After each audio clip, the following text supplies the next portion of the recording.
Mwana. Lapia mwana. Chonjo. Shwari. Barida. Chonjo. Una barida yote mwanangu. Umezisikia? Umezisikia? Umezisikia. Niambie habari yako. Jamaa sikia figo huyo.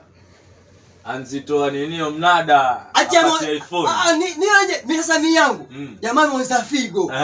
Yaani ameuzia figo kwa sababu gani? Anunue demu wake, anunulie demu wake iPhone.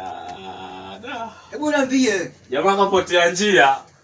Mimi siwezi mwanangu. Kapotea njia. Angalia, mimi heri mamangu mara 20, sawa? Heri mimi heri mamangu mimi mara 20 pengine nauza figo basi mamangu ni mgonjwa. Kwa sababu gani?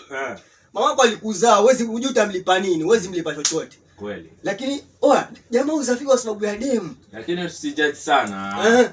Jamaa alipenda labda. Hata kama bro, lakini mimi siwezi toa figo yangu moja nikaiuza kwa sababu ya demu mwanangu. Wafanya mchezo na penzi wewe. Basi sasa sikiza sasa. Sikiza sasa. Ngoja sasa nikupe. Mapenzi ndio alikuleta duniani kaka. Sikiza basi. Jamaa kauza figo ndio hiyo. Akaenda kumchukulia demu wake iPhone. Sasa cha ajabu sasa. Jamaa kaitwa siku hiyo. Hebu niambie, yaani jamaa kaitwa. Jamaa ameacha siku hiyo. Ameacha siku hiyo. Kwani demo wako ngoja iPhone nini? Mimi sielewi, sio kama demo kidogo. Madam vinyonga mwanangu. Madam vinyonga. Sasa iPhone watumia na mshikaji. Si angeenda achukue bwana, hata Konde Boy mwanangu si alichukua gari lake bwana. Nashangaa mimi.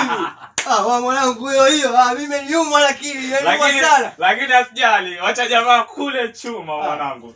Acha kule chuma. Acha kule chuma. Kula chuma hicho. Kwenda sasa.